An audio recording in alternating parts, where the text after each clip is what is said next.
Randy Horiuchi, what a guy. He loved everybody.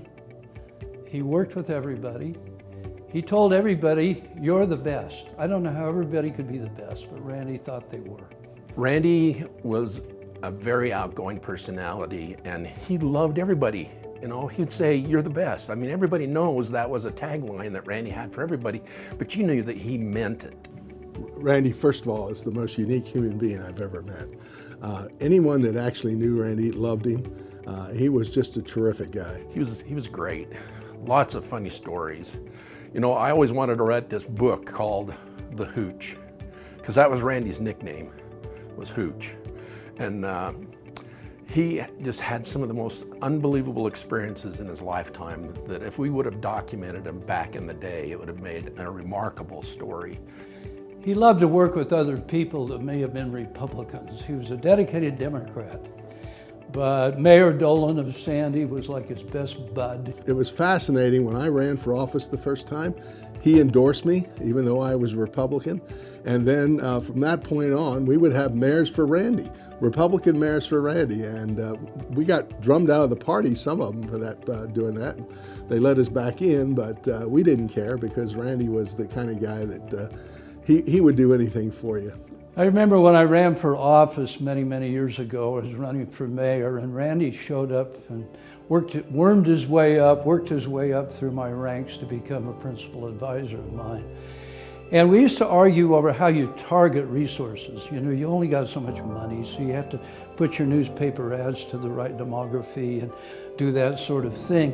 And Randy kept saying, oh, we got to go to everybody. We got to go to everybody.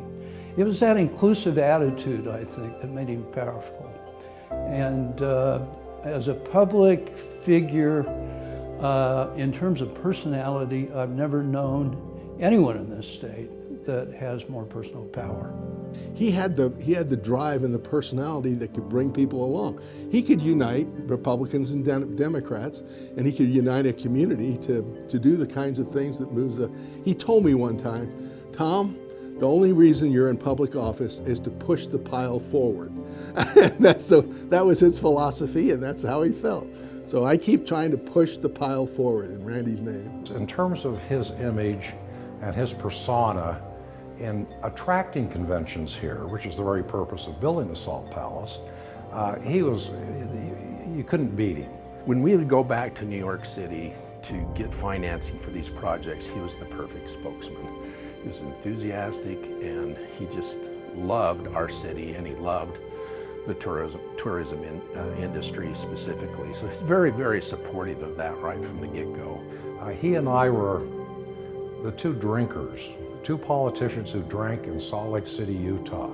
And for us to go out and represent the convention business and entice people to come here and to sit down and have a drink with them and enjoy it, that told a lot, and it was very effective, and we didn't mind doing it at all, let me say. Because of his broad understanding about our community, we have the Salt Palace. He was instrumental in working with the legislature long before I became a county commissioner to put together the financing for that new building, and saw it through its first phase of expansion, actually rebuild and expansion. And then all of the subsequent ones, he was involved in it, and the man was tremendous. Well, Randy was, when he was the county commissioner, he was one of the champions and the biggest cheerleaders for the expansion of the Salt Palace. He and I came into office, and I'm glad to say that we pulled the trigger on tearing down the old one and building this new one.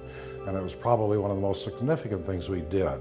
I don't know of one person that has made more impact into a community, especially to the tourism community and the expansion of the Salt Palace, the rebuilding of the Expo Center here in Sandy. Anyway, Randy is one of my closest friends, and I still love him and miss him. People knew Randy as this bigger-than-life, jovial, fun-loving kind of public official that knew how to, get things done, knew how to make friends on both sides of the aisle, and they knew him as a politician and a successful one. I knew him as a best friend who would do anything for you, who, if you were in any kind of trouble at all or had any problem at all, you called Randy Horiuchi, and he would do anything to help you out. He did anything for his friends and his family. And it's extremely fitting that you're honoring Randy in this fashion, because without his vision and support and just his general demeanor, it wouldn't have happened. Maybe people don't know enough what a heart of gold he had, and he could never say no to anybody. First of all, if you were Randy's friend, you were friend for life. You know, there's just nobody like him. If he needed something, yeah, his favorite thing was, Tom, I'm in. He didn't ask him anything, I'm in. And he meant it. He meant it. He was the most loyal kind of guy you'd ever want to meet in your life. And sincere, totally sincere.